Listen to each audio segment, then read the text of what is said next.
welcome to the Moist Meter. Today we're taking a look at Season 3 of Stranger Things, and as a whole, Stranger Things in general. I really like the show. A lot of people like it out of nostalgia for the 80s feel because it really captures it well. This show is almost second to none when it comes to production and set design. I think it does an absolutely beautiful job capturing the time period. But for me personally, it doesn't elicit nostalgia because I wasn't born in the 80s, I was early 90s, 94. So I was past the 80s time into the 90s where everything was extremified, You didn't just have basketball, you had slam ball, jumping around on trampolines, breaking ankles, breaking dicks.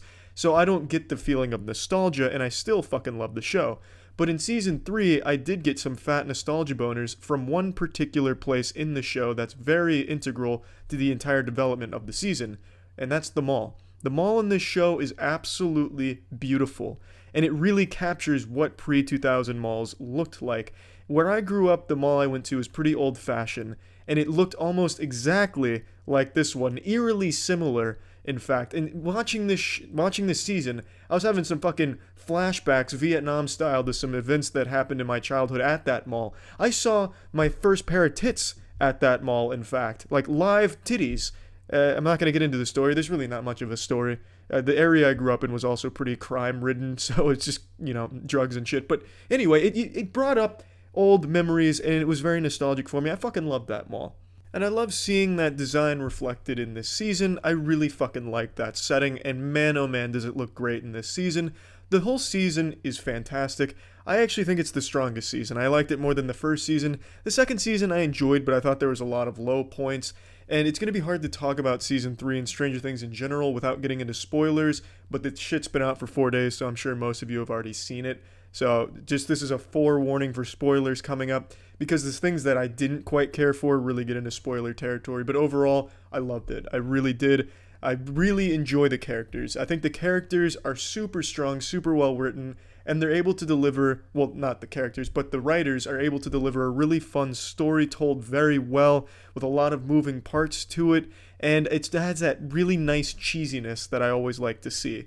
In this season, there's the new enemy introduced, some evil Russians that have invaded Hawkins for a dubious, nefarious, evil mastermind comic book shit plot line that is never really touched on. The motivation for why the Russians are trying to get into the Upside Down and, reopen the gate isn't really explored. It's just kind of left up to the viewer's interpretation. What you kind of get is military reasons. So I'm sure they will expand on why they're doing it more in the next season.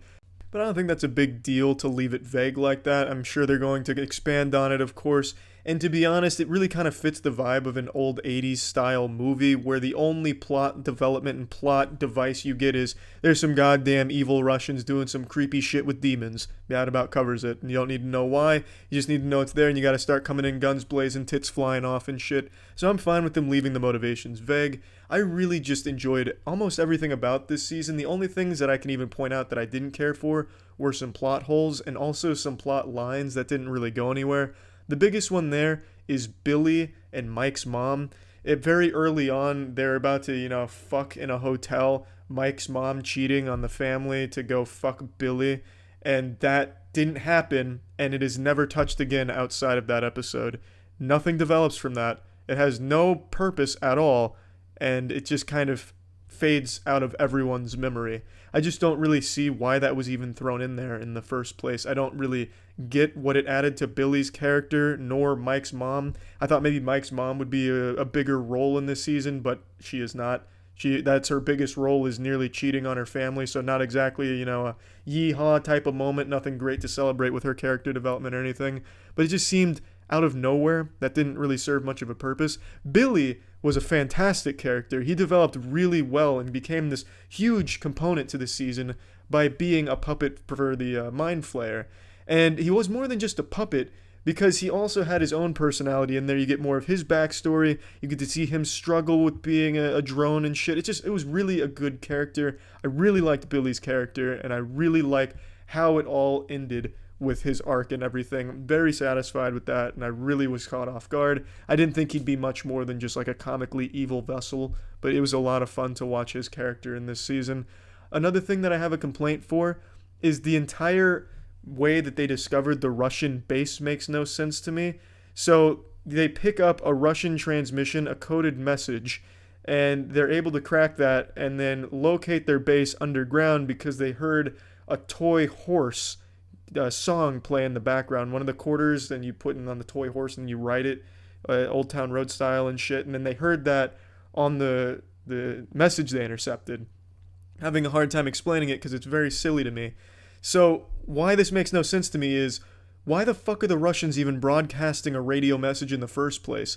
Everyone from the Russian division, the evil organization, Umbrella Corp, everyone was already on the same page. The coded message said where all their shit was going, why it was going there, and when it was going there. But why did they need to transmit that over radio to the people on the surface in the Russian organization? They already knew that because it was a scheduled thing that happens like clockwork, so I don't much see the point in them broadcasting the message in the first place. And also, since the message was being broadcast from underground to the people above ground, how the fuck could the horse literally miles up, like this fucking underground lair was damn near in the Earth's core, and yet somehow a horse on the surface in the mall was going off, and that was picked up on the radio. And that's how they were able to identify where the base was. How the fuck could that happen? There's no way, unless that horse is transmitting at the same frequency or something. I don't exactly know how ham radios work or anything, but that makes no sense to me. It made no sense to me, and it still doesn't. I also don't really understand what the point was of having the rats and people eating fertilizer and poison and stealing tools, because that was never referenced again, and it all stopped kind of after one day. And that was huge for a little bit. It was this huge pandemic going around Hawkins where rats were eating fertilizer and then people were eating fertilizer, and presumably all bringing it back to the Mind Flayer, but it was never used or explored.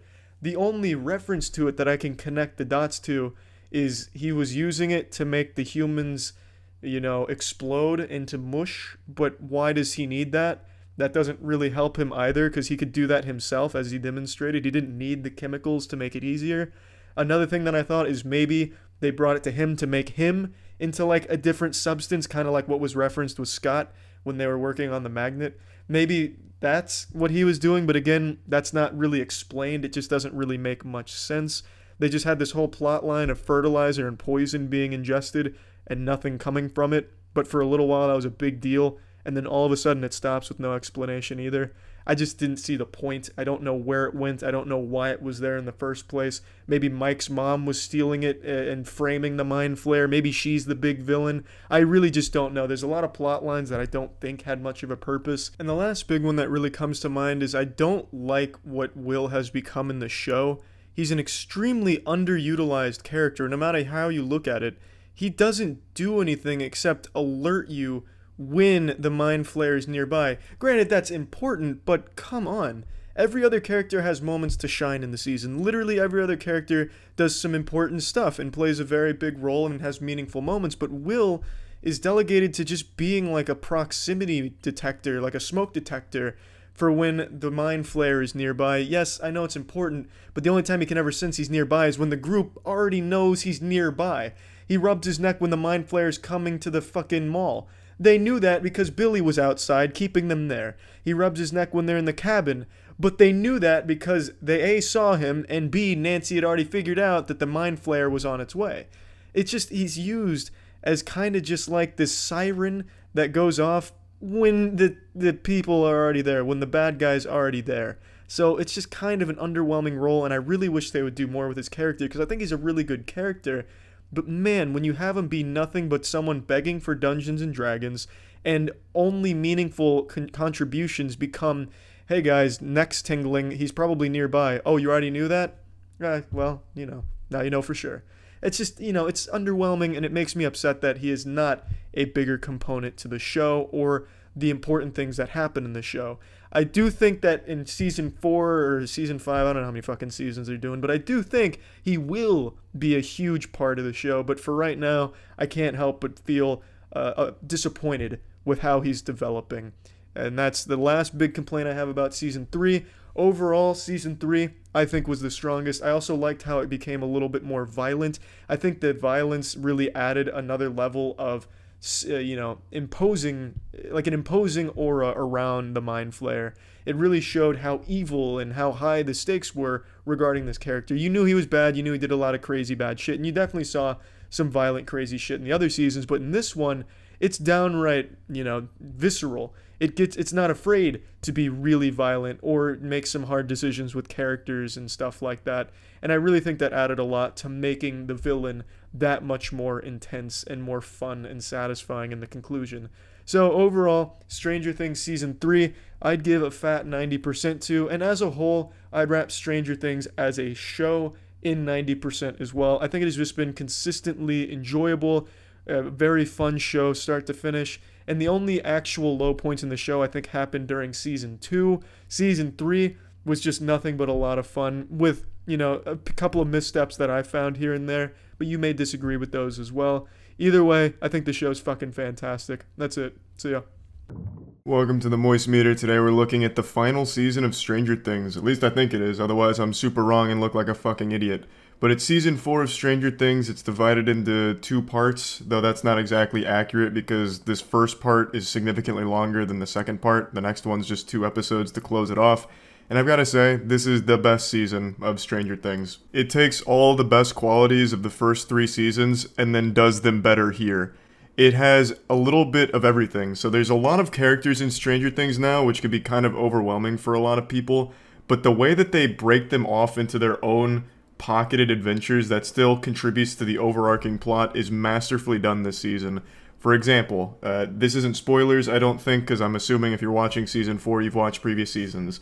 Hopper has his own storyline with Joyce and Murray, and that's all taking place completely separate from everything happening in Hawkins, as well as what's happening in California with Mike, Will, Eleven, and everything there. So there's basically 3 different plot lines that are all running adjacent to each other, and I'm assuming with the final 2 episodes all come together to close off the series in a grand way. And it works so well. It'll bounce from story to story. It almost feels like a video game where you're going through chapters throughout an episode. So you complete, chapter 1, which is X amount of levels in Hawkins. Then you go to chapter 2, which is X amount of levels in Russia at a secret facility that Hopper's being kept at. And it just really works well. And by doing this, they offer a lot. So in Hawkins, they're introducing a lot more horror elements. The big bad villain, Vecna, is killing people in Hawkins and mutilating them. So raising them in the air, snapping their bones all over the place, busting out their eyeballs. It's gory, it's violent, it's over the top. It's great. Like, this is the first season I would say actually tries to be at least a little bit scary and unnerving. It's very violent. The fucking villain treats human beings' bodies like my dogs treat chew toys, just absolutely eviscerates them. And, of course, in previous seasons, there's a lot of bloody moments and everything, but I'd say this is the first season where they actually try and unnerve you and deliver actual horror elements to its plotline, and I think they do it pretty well. Like, before this, I would say the horror was kind of Weenie Hut Jr. with Stranger Things. Like, no one's exactly going to be watching Stranger Things, like, peeking over their blanket at night unless they're, like, 8 years old or something, and it's, Nick Jr.'s horror, like, their first experience with anything, like, bloody. But this season, I would say there are elements where they do a pretty good job of building tension, and I really appreciate that. And then you get to Russia, Kamchatka, where Hopper is trying to break free, coming to terms with some things. He's getting tortured, literally getting tortured. He's busting his own ankles, coming up with different plans to escape. And in there, there's just good old-fashioned, red-blooded American action. Guns blazing, asses being slapped, teeth being punched out of each other's faces, real manly shit going on in Russia. So there's a lot of action on that side with pretty much no horror. And then you get to, unfortunately, the worst of the 3 plot lines, which is Will, Argyle, Jonathan, and Mike. They are the only plot line that seems completely isolated from the other ones in that they don't know anything going on. They don't know what's happening in Hawkins, really. They don't know what's happening in Russia, really. They're focused on one singular goal that I don't want to get into because of spoilers, but they just go on their own little adventure. And there's action. There's a fucking gunfight that breaks out and shit gets wacky, wild, and extreme, real nuts to butts, crazy shit. But that's just one small piece. The rest of it is them taking a long drive, and not being in the loop of the grand scheme of the plot. It also, they have the least amount of screen time. They're not playing a big role right now in the show. Of everything happening, you don't see a lot of that entire side, which is unfortunate because I think Mike and Will would have a massive role to play in this, considering the first season, which kicked everything off, was very much focused on Mike and Will and their important role to play in the whole grand scheme of it. But here, they're kind of just sidelined and benched to basically just playing catch up. It's like they're babysitters that are just late to everything, which is unfortunate. But I'm hoping with the last 2 episodes, they'll actually get a little piece of the pizza instead of just getting the crust like they are right now. Because I think that they could offer a lot to the plot, they just haven't yet. But again, there's still 2 episodes left, so I'm assuming there will be a chance for them to come in and do something big. But since we're just looking at part 1, I would say that that's undoubtedly the weakest component, is that whole storyline. I still think the characters are great, and they're still fleshing them out, and I do think they're on an interesting adventure. We just don't see a lot of it yet. And when they're on screen, like just doing a long car ride, that shit'll just kind of put you to sleep. And if you want to sleep really well, you can sleep on a Helix mattress. Big thanks to Helix for sponsoring today's video. Helix makes premium quality mattresses that are conveniently shipped to your door and perfectly match your sleeping needs. They have a Helix sleep quiz which will match you to the perfect mattress based on your body type and sleep preferences. So if you want something more firm or something a little softer, it'll find that out in the sleep quiz and match you with the perfect mattress to accompany that. So I've had a Helix mattress for about 2 years now, and it's still the perfect fit for my body type. It's not super firm and it's not super soft. It's in that nice limbo in between. And it's still a comfort level I haven't seen in other mattresses since. It was a super quick and easy process to fill out the quiz and get that mattress, and I absolutely think it was 100% worth it. It was also just super easy to get it all together since it was shipped right to the door. It comes rolled up in a box, you just unroll it, and then you're pretty much set to go. And there's even a 100-night sleep trial that lets you test the mattress to ensure that you love it. And if you don't, no problem. Helix mattresses include a 10-year warranty, and they offer financing options for flexible payment plans. So if you're interested in getting a premium mattress to match your body type, make sure to go to helixsleep.com/moist to get up to $200 off plus 2 free pillows. The visuals this season are far and away the best they've ever had. I think they've done an incredible job with everything here. It looks great.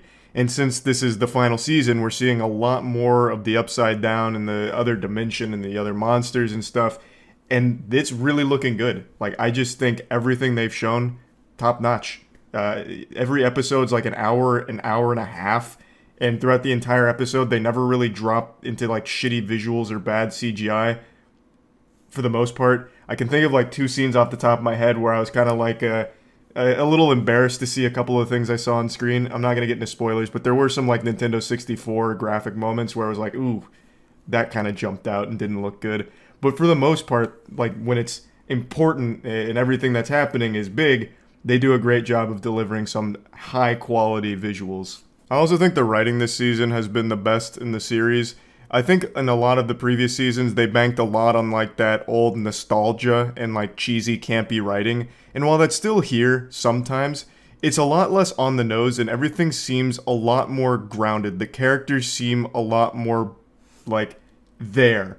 Whereas instead of just like vomiting references at each other, they're just having conversations. Like conversations I could absolutely see happening between friends. That being said, it's not perfect or anything. There's definitely some like bad writing moments, but overall I was a lot happier with this season than previous ones. And I want to say, this next complaint is something this show had no control over. Netflix releasing all of part 1 at the same time for the fucking binge model is so outdated and I'm so tired of it. I prefer weekly releases. I don't know why they haven't realized that weekly releases leads to a lot more longevity for a production. When it's a weekly release, everyone watches it at the same pace. Even if you're like a day or 2 late to watching it, you're still at the same spot as everyone else who may have watched it a bit sooner. But with binge model, there'll be people that'll finish it all in one sitting, and then you can never talk about it with anyone because of spoilers. And you can never talk about it yourself because you might be further than somebody else. You're not all on the same page, and it makes it hard to talk about the show. And for me personally, watching shows, watching movies, the most fun part is to talk about it with people. But with the binge model, it makes it so fucking difficult to do that with anyone. It's just, I'm so tired of it. Weekly releases are a lot better. It drives up hype too. Great example is Demon Slayer. Demon Slayer was a decently popular anime all the way up until episode 19. Week 19 of Demon Slayer blew it up because that episode got everyone talking on Twitter like, holy shit, this was a visual spectacle, this was amazing, and then everyone tuned into Demon Slayer going forward and it became a massive phenomenon. And it all started because of episode 19. If they had released all 24 episodes of Demon Slayer Season 1, that would have flew under the radar. Maybe a couple popular clips, but it wouldn't have had the same staying power. Weekly releases are just better. You can talk about it with people because you're all on the same fucking page. You're all at the same pace. I'm tired of binge model. I'm tired of it. Not Stranger Things' fault, but god damn it, I just needed a vent. Another great example, JoJo's Part 6 was dumped 12 episodes all at once 8 months ago and they still haven't released Part 2. They have fundamentally killed JoJo's Part 6 hype. It's embarrassing. The binge model is fucking cringe and it makes me sad, it makes me real upset. And I just want it to go back to weekly releases or do what Arcane did. 3 episodes a week. Bang. Then you get the best of both worlds. You get a ton of content. You're still getting weekly releases so most people can stay on the same page and talk about it and engage with the content with their friends.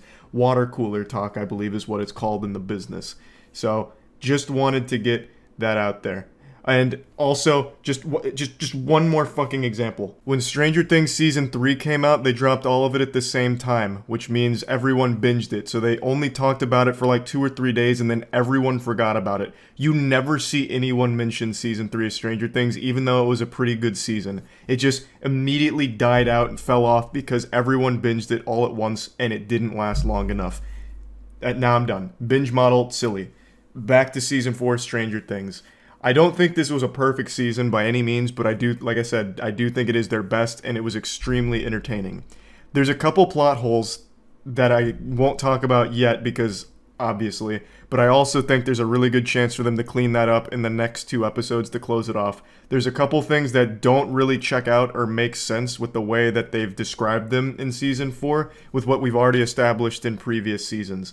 So I'm just curious to see how that wraps up. They're not like glaringly awful plot holes that ruin the whole show, but there's just a couple of things in particular with Season 2 that didn't really match here in the latest season. I also think Season 4 has a bit of a problem with its runtime. I appreciate long episodes of shows, and like I said, every episode here is pretty fucking long. But there is just some actual bloat in some of these episodes. For example, like the basketball stuff. They spent quite a bit of time building that up, and so far it's amounted to nothing. Yes, the basketball team still exists, and yes, they still have a role to play, but it's super minor, and they spent quite a bit of time on that in the early episodes, and it padded out a lot of time that I don't think was necessary. There's definitely just some fluff they could have shaved off here and just kept the meat on the bone. They just added a little too much to it, and I don't think all of it has mattered. And let me just get a couple of nitpicks out of the way. The adults in this season are actual brain-dead fucking zombies. They make no good decisions at all. But not only that, of course, this show is mainly about the kids and their adventure and how they're the ones that are, like, really saving the world and all that. But I genuinely mean, outside of, like, Hopper, Joyce, Murray, that whole side, like, the adults in Hawkins, I swear to God, were hit with, like, a giant fucking stupid beam that turned all of them into actual idiots. None of them have ideas that make sense, or like plans or thoughts that make sense. Like, the basketball team convinces the town of adults of some stupid shit that they all take at face value, and that kind of dumb assness continued for the entire season, where all of the adults here were just stupid, like actually wildly incompetent. A bit of a nitpick, since they're not like a focal point of the show. When the adults are there, they're just there to be a hindrance. But in previous seasons, they'd be there as a hindrance, but still smart. Like, they're still making logical decisions and being rational. Here, it's like Halloween Kills, where it's evil dies tonight and everyone's lost their goddamn mind. It blew me away with how dumb the adults in Hawkins were. But anyway, plugging Season 4 of Stranger Things into the Moist Meter, I'm giving it a nice 90%. I actually would have gave it a little bit higher, but since there's no actual conclusion here, it's hard to do that. But I thought it'd still be fun to moist meter it in 2 parts. I think this first part has been an extraordinary setup, and I'm really hoping they slam dunk the ending because they've got something great here, and I think they can close this series out beautifully. So I definitely think this is their strongest season. I'm hoping that this has some staying power where people will talk about it a little bit longer than they did season 3, because I'd like to talk more about it, but I can't yet because of spoilers. It's just been a really good, entertaining season, and I'm super happy with the direction they took with this, and I'm excited to see how it wraps up. That's about it. See ya. Stranger Things final season just dropped. Well, volume 1 of the final season just dropped, so they're releasing it in like waves. And I just finished it. So, let's give you the review. Does the 9 years, the nearly a decade of build-up start to pay off here? The question on everyone's mind. 5 seasons in 10 years. One of the biggest criticisms around this show isn't even really the quality of the show.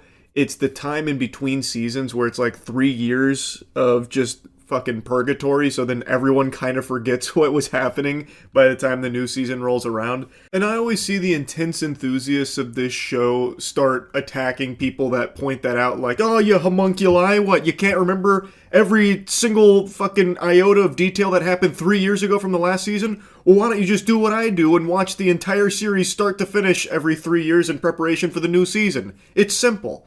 And I just think that's a really weak argument. I think it's a very valid, legit criticism to say, like, a lot of time passes that it loses a lot of its hype. So much time has passed that the actors started as children and are now full-fledged adults. Millie Bobby Brown even has a child of her own, and they're still playing these same characters that are supposed to be kids. It is unusual how much time passes between new seasons, and it's preposterous to expect everyone to do fucking homework and rewatch the series every couple of years so that way they can be caught up with what's going on so they don't feel fucking lost with the new season.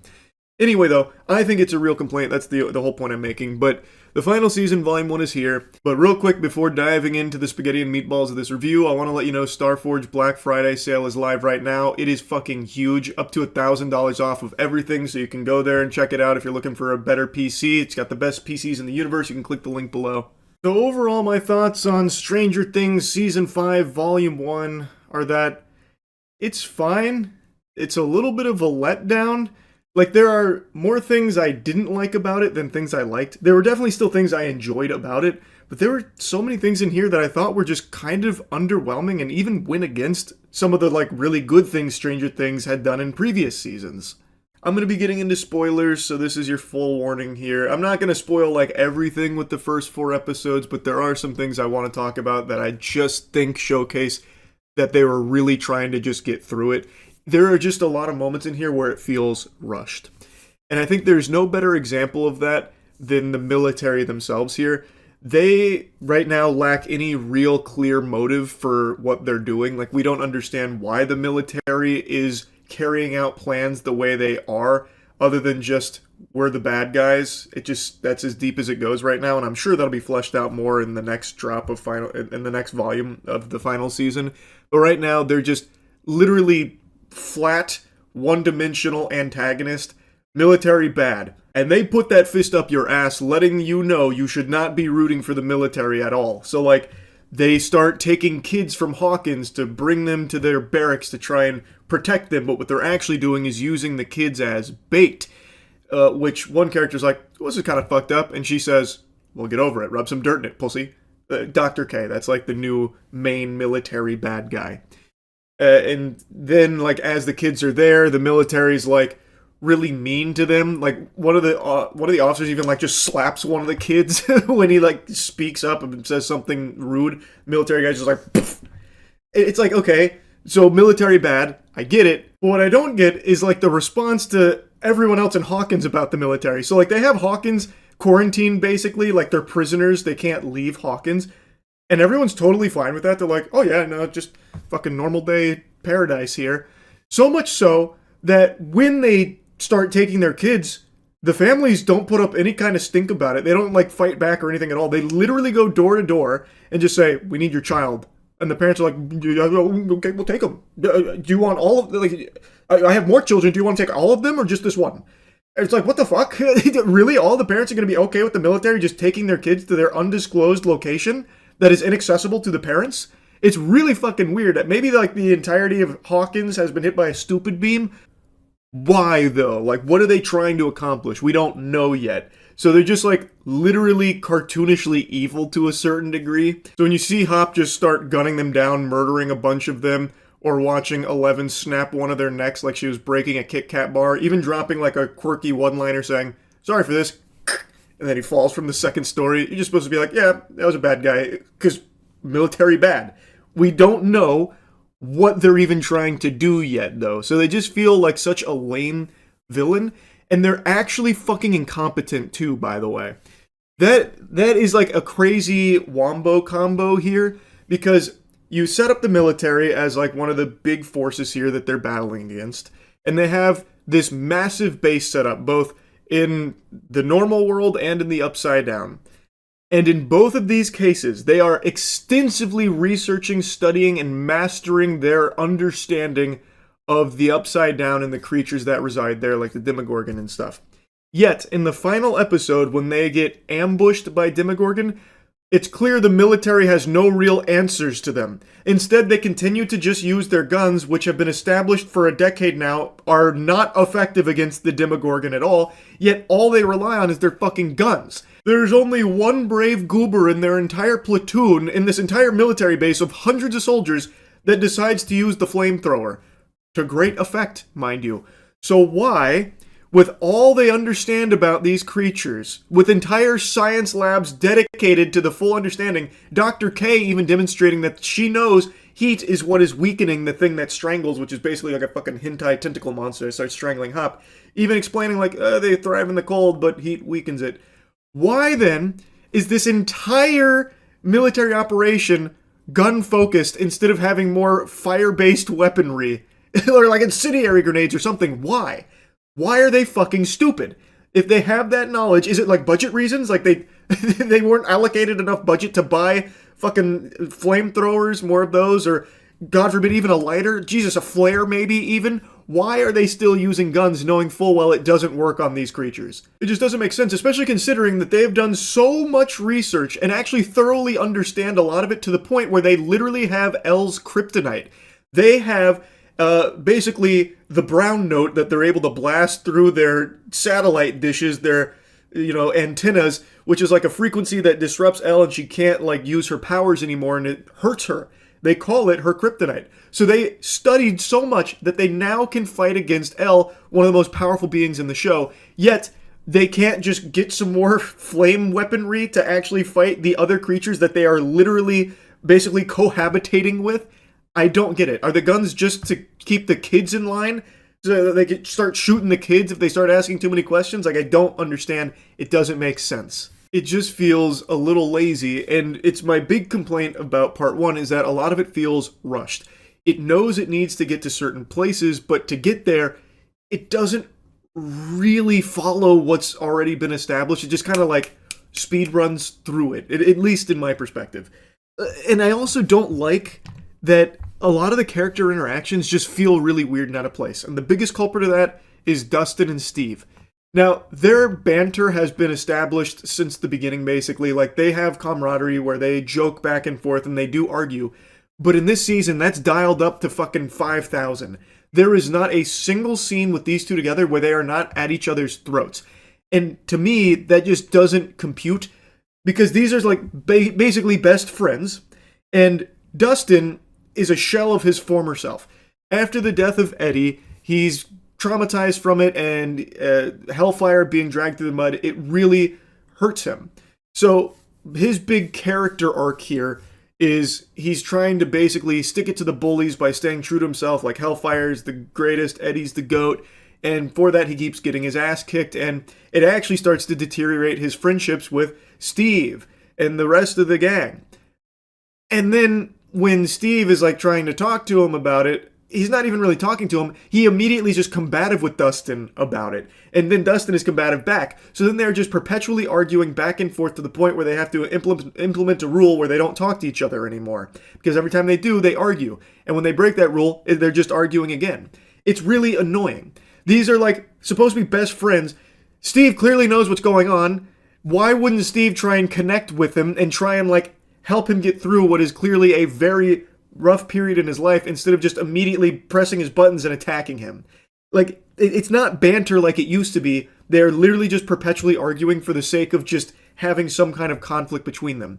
Same way Steve and Jonathan are constantly arguing now because they're in this competition to impress Nancy. Like, it feels like characters are regressing. And it's just annoying. Especially Jonathan, by the way. His whole role in this series now is basically just being like a stick in the mud. Like, he is just always against the good ideas, and when an idea pans out, he's mad about it panning out. So, like Steve, for example, he makes a pretty brave decision to drive his car with all of them in it to the Upside Down as the portal is closing. A decision that Nancy also supports, and Jonathan's like, no, don't do it, don't you fucking do it, don't you fucking do it! And then when they get through there, Jonathan immediately is mad at him like, well, maybe if you didn't drive it in the fucking Upside Down. And it's like, Jonathan, what are you talking about? And that's basically him for the entire volume 1 here of the final season. He's just always against the good idea. It's just lame. His whole character's been reduced to just, like, being obsessed with trying to, like, propose to Nancy now to beat Steve in this competition without ever really improving his relationship with Nancy and never actually contributing anything of value to the overall plot anymore. It's really disappointing to see. I also really don't like how inconsistent they are with the Demogorgon for the sake of plot armor around the main cast, or even the parents of the main cast. The viral clip that everyone's shooting spitballs at is when Karen, the mother, is trying to protect Holly and the Demogorgon is chasing them, and it one-taps the husband, whose name I already forgot because he plays such a little role. He hits him with like a golf club and the guy just slaps his nipples off. He survives, by the way. Well, now Karen is trying to protect Holly, so she breaks a wine glass and starts stabbing it, and the Demogorgon's like really suffering, like, ow, ow, ow, ow, ow. So Karen is literally fucking shaking this thing down for its lunch money, this thing that is unaffected by like bullets and everything, but this wine glass imbued with the power of a mother's love is just blasting it. But it doesn't kill the Demogorgon or anything. It does end up like slashing her, basically like fucking Wolverine cuts her to ribbons, or at least that's what you're supposed to believe. She survives that as well, by the way. But she did so much damage to it that they were able to follow its blood in the Upside Down, which was pretty important for Elle and Hop, which, again, how the fuck is a wine glass more effective at making these things bleed and causing damage than all of the countless bullets that they just fucking face tank, just bullet sponge? I don't get that. It's just for the sake of, this is very important characters. Not only can we not kill them, we also need to make sure they have their moments to shine. I get it, but it's really very interesting when you show a scene like that, and you even show like this Home Alone style sequence where the main cast like booby traps a house and puts a tracker on a Demogorgon, hitting it with like fucking planks of wood and nails, trapping it in barbed wire, and then it's like so afraid that it has to run away from all of these like tiny little like doodads that they were blasting it with. And then you have a scene only an episode later where a Demogorgon, the same kind of Demogorgon, is just eating hundreds of bullets and literally splitting trained soldiers in half with no effort. Yet it can't kill a middle-aged man and woman or a bunch of kids, and it's so afraid of all of them that it has to leave, and it took so much damage that it's fucking bleeding out. It's just, like, I understand suspending disbelief. I get that. But it's a little over the top, and it's a little blatant. Like, the inconsistency with the Demogorgon when it comes to the main cast versus literally everybody else. Which isn't the biggest deal in the world, but it is something that kind of grinded my ass to a grease a little bit at the end of episode 4. Like, I've hit you with a lot of things I didn't like about it, but there are things I do like. I think Will's character is probably the best in the season. Like, this is a character that's basically been benched and sidelined for a while now, where he hasn't really done all that much, and basically his scenes kind of devolve into him just like staring at a camera or feeling his neck over the last few seasons. I struggle to remember anything of real significance he's contributed over the last few seasons, but in this season, he is the most important character, and he gets a huge power boost at the end that I think does actually make sense. It doesn't fully come out of nowhere. They do kind of place the breadcrumbs, but when it happens, you're like, oh wow, he can do that? That's going to be really important. And I think they do a good job of setting it up overall. Murray, I think, is the most enjoyable character in the show. He's basically just coming along delivering gifts and goodies to the crew when they need it in his big old truck, calling himself Santa Claus, delivering, all the valuable materials that they need and doing it with his quirky, wacky personality. I actually like Murray.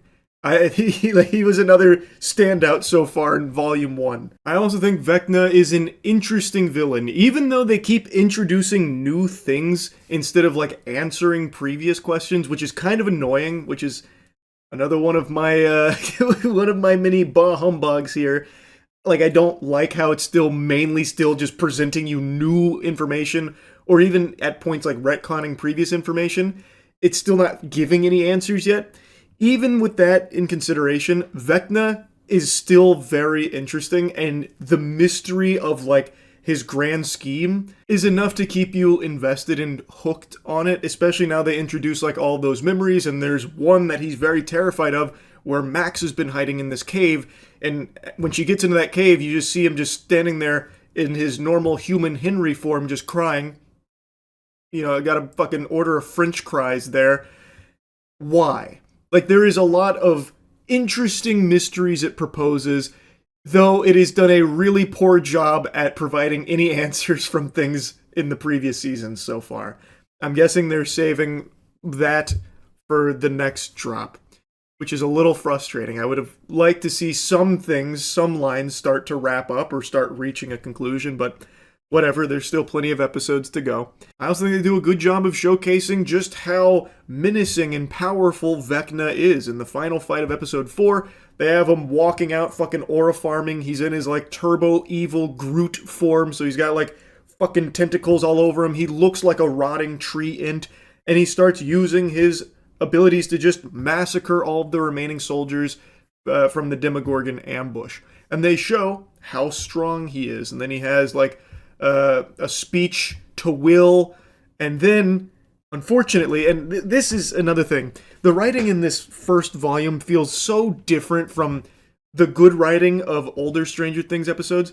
So after slaughtering 15 soldiers, gruesomely massacring them, Joyce is standing between Vecna and Will, and he just, flips her to the side. And then he, force chokes Will over to him and gives a little speech about, you were my first experiment, you broke so easily, your mind is weak, you've got poop brain, Buster, you got smooth brain, I don't like you, you're stupid, you're stinky, and for that I'm leaving, and he's gonna let the Demogorgons take care of them. But why, though? Vecna, while he does enjoy reveling in the suffering of others, they've established that, they also, even in this very season, said he is not the kind of person to leave things unfinished, so why wouldn't he have just killed them himself? Why would he not have just immediately, fucking bopped Joyce, just slimed her out right then and there like he did all those soldiers? And I can see why he'd try and let a Demogorgon finish off Will, because that'd be the ultimate torment, but still, it was just it felt lazy, more so than anything. And that's the way I feel about a lot of dialogue in this first half of season 5, where it just feels like these characters talk at each other instead of with each other. So Elle and Hop, as they're going through the Upside Down, which, by the way, the Upside Down is no longer this scary place with bats and giant tentacles and everything. It seems very sterile now. You can make an argument that maybe the military went through and cleared it all out, and they've also been so experienced with it that now it's just no longer a big threat, which I think takes a lot of wind out of the sails of the Upside Down, which was once the worst place imaginable, basically hell. Here, it's fundamentally just a blue light filter area with a little red lightning, and there's nothing else to it. There's no sense of dread or looming terror in the Upside Down. It's basically empty now. The only people left are the fucking military and the Demogorgon once or twice. Outside of that, it's just completely vacant. That place Squidward went to be all alone. So, when Elle and Hop are traversing it, they're not even worried. They're just casually strolling through the Upside Down. When Steve, Dustin, Jonathan, and Nancy get into the Upside Down, they're not worried either. They're treating it like a joke that they're now in the Upside Down, and they're just more annoyed that Steve crashed his car. So, the Upside Down is no longer, a scary thing. But what I was getting at with the dialogue, while Elle and Hop are going through the Upside Down, Like, they bicker and then immediately make up, only to bicker again during, like, their making up, and then bicker again. Like, the line, punk ass, was used like 15 times in a single scene, where Hop is, like, injured, and she's being stubborn. He's like, "Hey, you're such a stubborn punk ass." And then she's like, "Oh, you mean like a stubborn punk ass?" And he's like, "Oh, you heard stubborn punk ass? Yeah, well, I guess I'm a stubborn punk ass too." It's like, okay, come on. You don't need to wear the word out so much. Like, they really hammer that word in there. And that's a lot of their dialogue. It just feels really stiff. But now I want to mention something else that I think is probably a hot take with something I liked from this volume 1. I really like that they brought Eleven's sister back. That's probably a really spicy take, because that episode is still the worst in the series by far. That was in like season 2, where they had this like random, completely out of left field episode where Eleven meets her sister who has powers like her, and they basically have like a fucking biker gang and they go out causing a ruckus. And that was an episode everyone hated. And it seemed as though they tried to pretend it never existed, because it never came back again. Eleven's sister was never even loosely referenced again, really. But in the final episode here of Volume 1, we see that the thing that was like clogging her ability to use her powers and hurting her and like weakening her was actually the military using her sister as that sonic weapon. I actually really like that idea, because you can't just say that episode in season 2 is not canon. It has to still exist as a part of the overall lore here. And I think this was a good way of doing it. You no longer have to like address anything else about that episode. You now have the most important part of that episode, that character, now in the megamix here in a way that I think does make sense. And now you have another very powerful piece on the chessboard for how they could fight against Vecna. It does make me a little concerned that the final fight between Vecna and the main crew is going to be like a fucking Conjuring movie finale where it's basically just like force pushes back and forth. I would really hate if it, and I hope I'm wrong, but I can see this happening. I would really hate if it ends with Vecna getting into like basically a Dragon Ball Z beam struggle with 11, and then he's like, "You can't defeat me alone." And then she's like, "I'm not alone." And that's when her sister comes in and adds to the beam, and then that's when Will comes in and adds to the beam. I'm using beam metaphorically because, of course, they're going to be fighting with the invisible force pushes. But then you have all three of the very powerful people all banding together to force push into Vecna, which obliterates him. I would hate that. I would really hate that. And I could maybe see it happening, because now you have three people that can all do this. You have 11, you have her sister, now you have Will. But there is a chance that's how they're going to kill Vecna, and that would really suck. That would be so fucking lame. But hopefully I'm wrong. For now, I do like how they brought Eleven's sister into the fold. I think it was well executed, and I'm very curious to see where it goes with that character now. Anyway, I've been yapping about this one for a while, but this is a season 9 years in the making here, and I don't think it was the greatest volume 1. I don't think it was bad. Like, I think there were definitely good moments, but instead of providing like answers, it is still giving you more questions and expanding upon previous questions, and it's really starting to feel like it's dragging, even though it also feels like it's rushing through certain things. It's just, I don't know, it's just in an odd spot. I'm really hopeful that the next volume, like, I do think this will still, like, it still has the potential for a good ending. So I'm still looking forward to how it wraps up. It's just, I didn't love this first batch of 4. It was fine. That's really about it. See ya. The Stranger Things series finale just aired. 10 years, 5 seasons. The journey is now concluded. I didn't make a review after Volume 2 dropped. I made one after Volume 1. I had a hot take people didn't quite like, perhaps a little too spicy. I thought it was a pretty underwhelming start. Volume 2 rolls around and people are singing a little bit of a different tune there. I thought it was even weaker than Volume 1. Since the finale aired, I'm going to give you my all-encompassing review of the Stranger Things Season 5. So with Volume 2, I thought it introduced even more ass pulls. So now all of a sudden, Mama Wheeler is a superhero. She like instantly overcomes her injuries, and as they're being chased by the Demogorgon dogs, the Demo dogs, Robin, Lucas, and Max are in a laundry room in the hospital after the Demo dogs have annihilated some soldiers. And while there, he is still playing Kate Bush to try and help Max back to the corporeal realm. And as they're taking cover by a washing machine, the demo dogs are scouring the area. It's 3 of them. And they're looking around as slow as possible. They're moving slower than I would if you fed me fucking 15 shots of absinthe. Like, it is unbelievable how slow they're moving. Robin even makes a mention to Lucas, like, hey, turn off that fucking Kate Bush. We gotta pipe down here real quick or we're gonna die. And he's like, nope.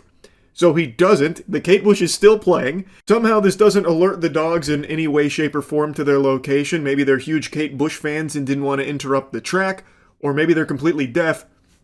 But as the dogs get closer, that's when Mama Wheeler pops in, because she had actually booby-trapped one of the washing machines. She put an explosive in there, and as the washing machine starts, all 3 dogs all of a sudden get alerted to it, I'm guessing by sound, so they're not fully deaf, and then they're just watching the washing machine complete its cycle with the explosive in there, blows up, kills all 3, Mama Wheeler saves the day.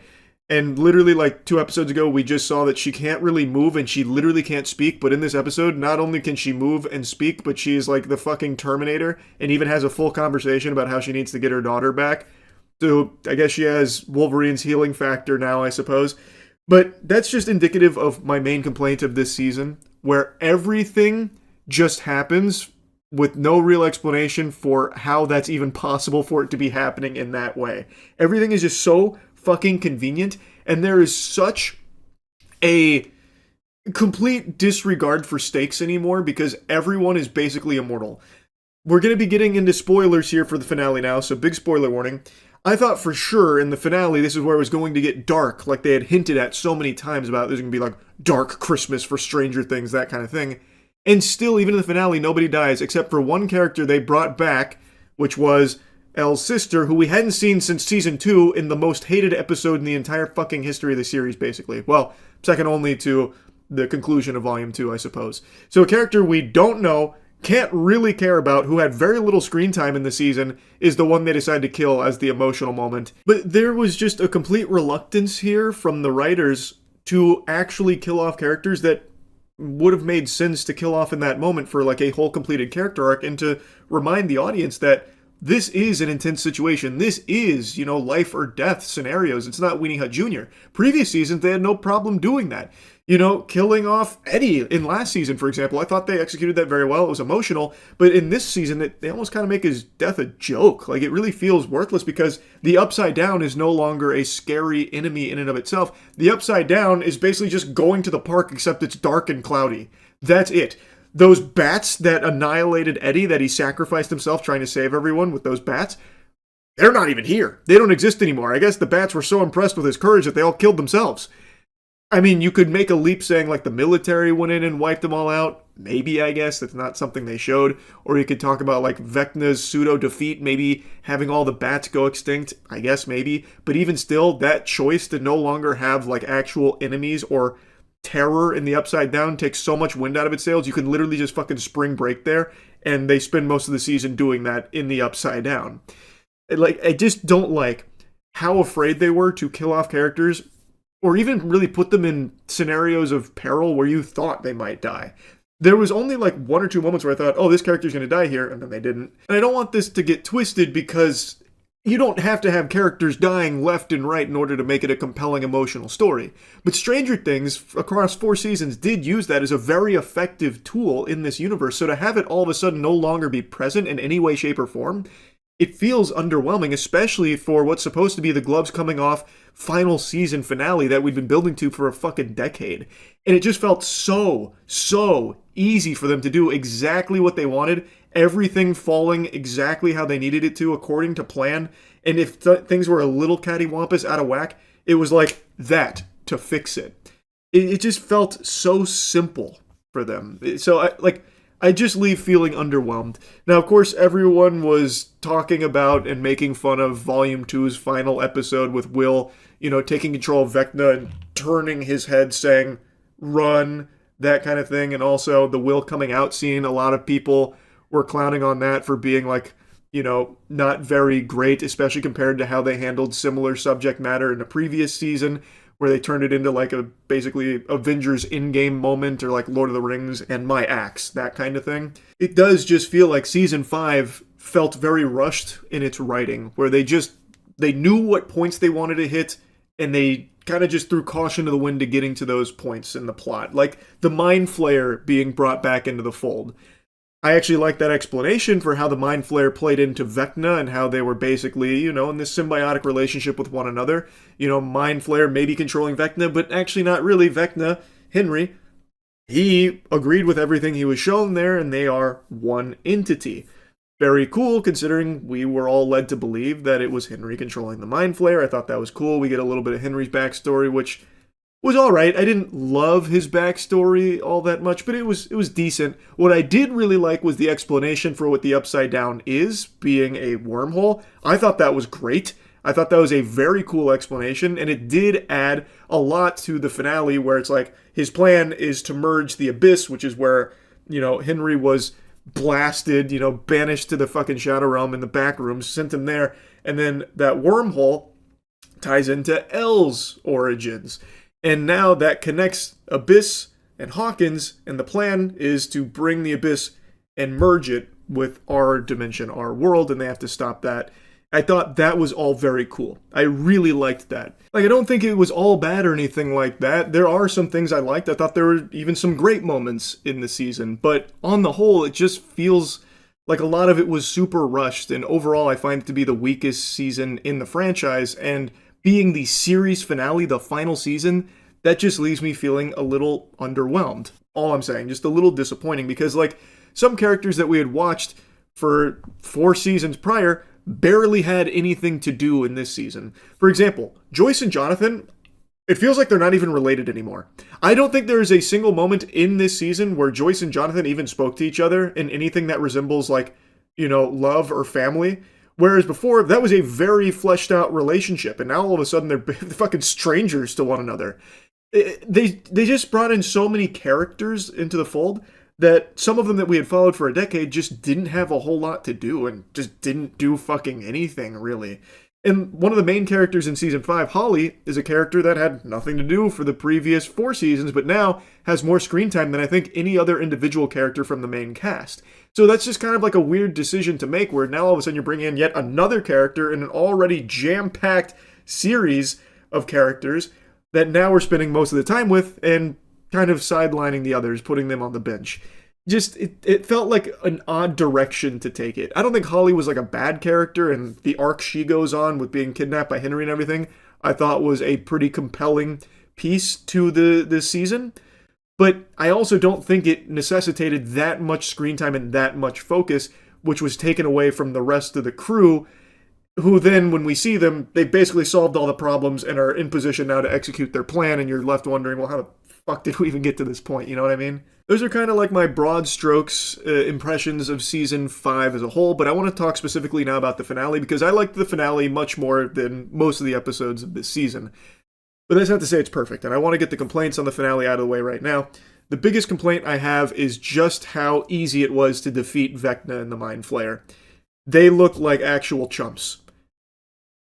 You build this up, these 2 big bad entities, for so long, and we've seen them be somewhat defeated in the past, but now we see them in, like, prime shape. This is them at their most powerful, and they are easily disposed of, especially the Mind Flayer. Very cool looking enemy in the Abyss. They make the Mind Flayer look hype as fuck. But the Mind Flayer is defeated by the team deciding we need one person to be bait, which is Nancy, who has become basically like a G.I. Joe super soldier. She's killed like a bunch of people now. She's an elite marksman killing everyone, so she's going to be the bait to shoot the Mind Flayer and have it chase her to a cliffside where the rest of the team is going to ambush it. And they come up with this plan while they are being cornered and chased by the Mind Flayer, meaning that they only have like maybe a minute at most, but more than likely like 45 seconds to somehow have Nancy be bait for the Mind Flayer without getting caught, this giant creature, and the rest of the crew is going to scale an entire mountainside, get to the top in like a minute, and then start like peppering it from up there. Break. And then they do it. Instantly they do it. Nancy outruns it, gets to the entrance to the cliffside. Everyone's already on top. I guess they fucking teleported it up there, or maybe they had really great climbing gear or free climbed it extremely fast. But they're all up at the very tippy top, throwing Molotov cocktails and flamethrowers at the Mind Flare. Mind Flare just eats it, just fucking tanking it like, ow, ow, ow. It doesn't like fight back. It doesn't have any special moves or anything that it uses. Dustin and Steve go under and start fucking jabbing it with their spears. And that's how they're able to stop the Mind Flare.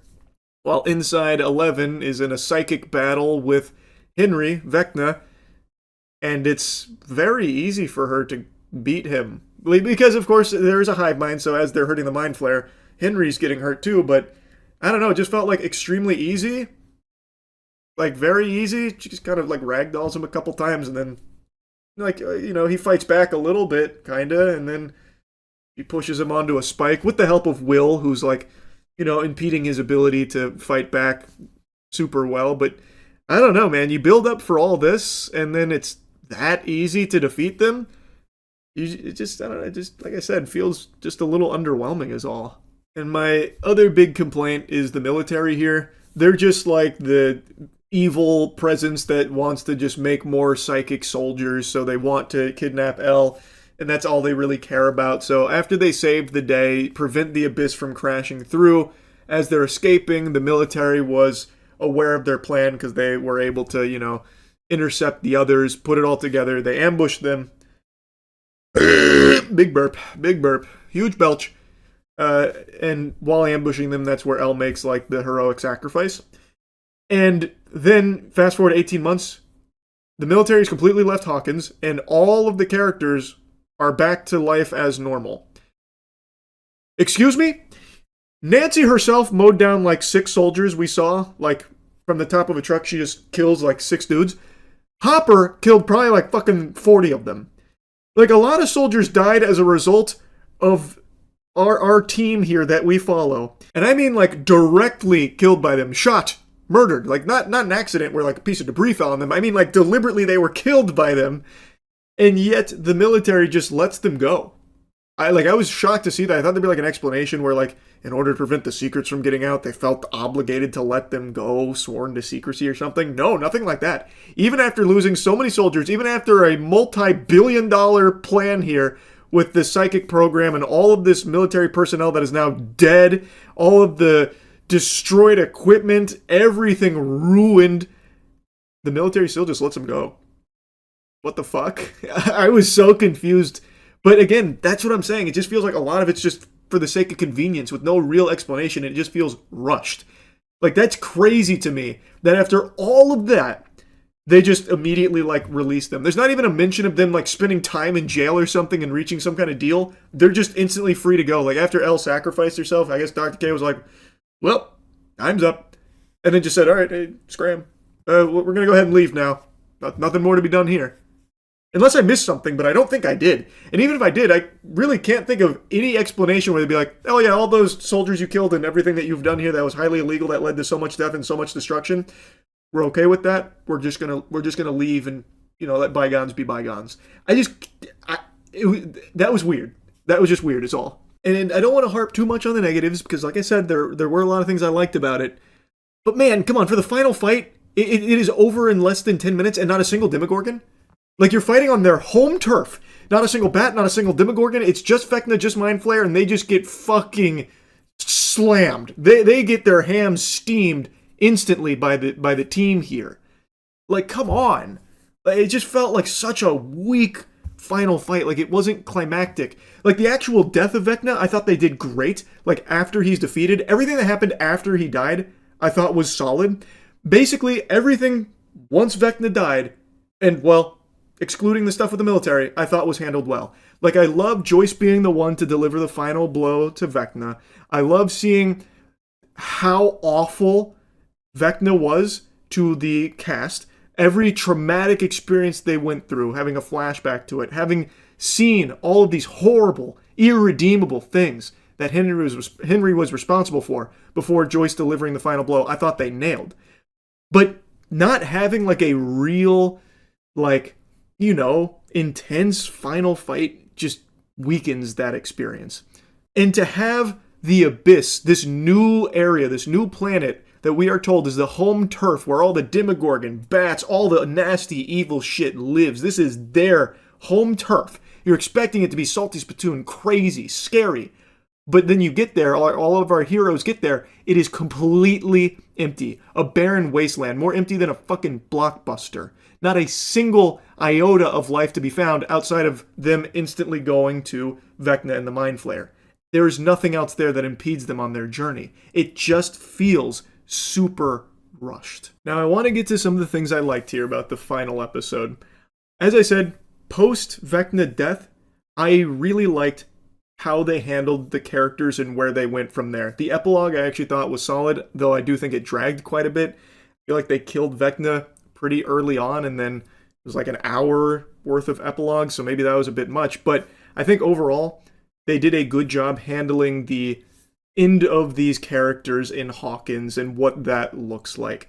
So seeing, Dustin being valedictorian and giving a really inspirational speech to everyone about, the chaotic good, tying it into Dungeons and Dragons, which, is part of the show's DNA. I thought they handled that great. I thought it was a really good speech. Dustin then moving on to become big bookworm, but still, making time to see his best buddy Steve, and Lucas and Max, them just, falling deeper in love over time, having their happily ever after.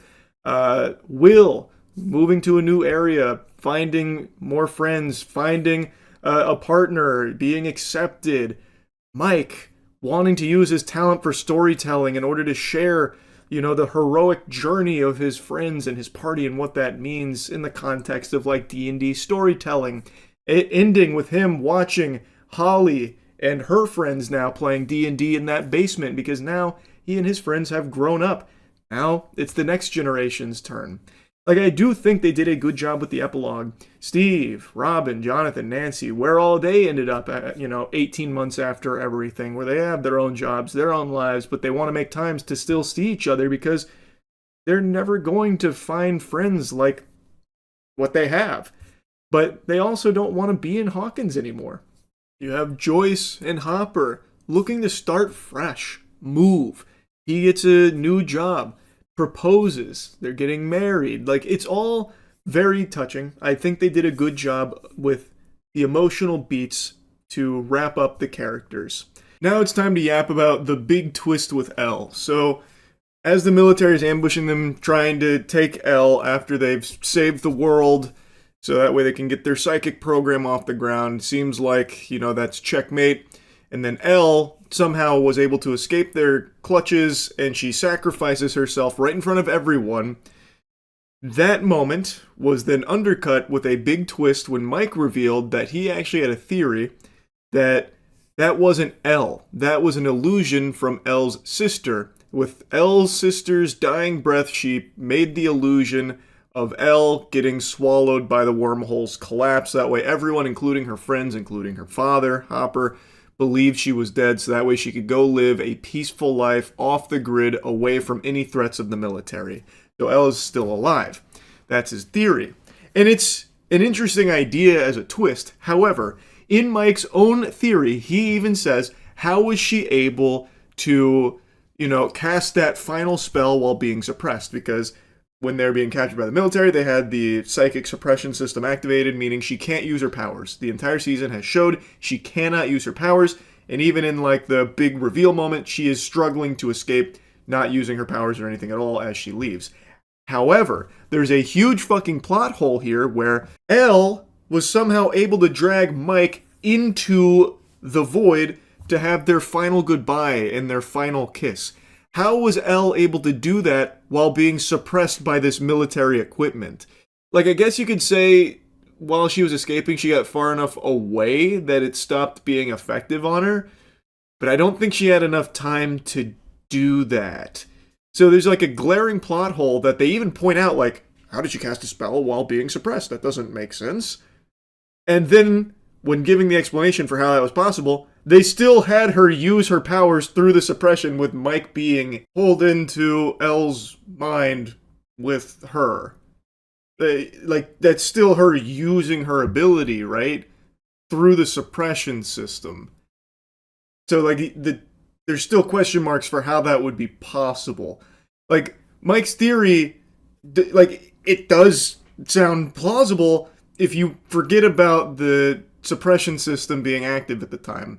Like, I'm sure Hop would have told him about Callie's death, so this would be something that he could start to, like, rationalize as maybe they had this secret plan together. The twist as an idea, I think, is cool, and it does make sense with, you know, Hopper's speech being so emotional and having Callie hear that, her wanting to maybe do something to save Elle's life so that way she can go live the life that, you know, she's always wanted and always deserved, you know, being able to live peaceful, happy, that kind of thing. But I don't think they were able to really pull it off in a way that makes sense, because you just have to, like, forget how things have already been established in order for this to work. Also, the lab blew up, like, way before Elle was taken away, and that's where Callie was in Mike's theory, projecting this illusion of Elle.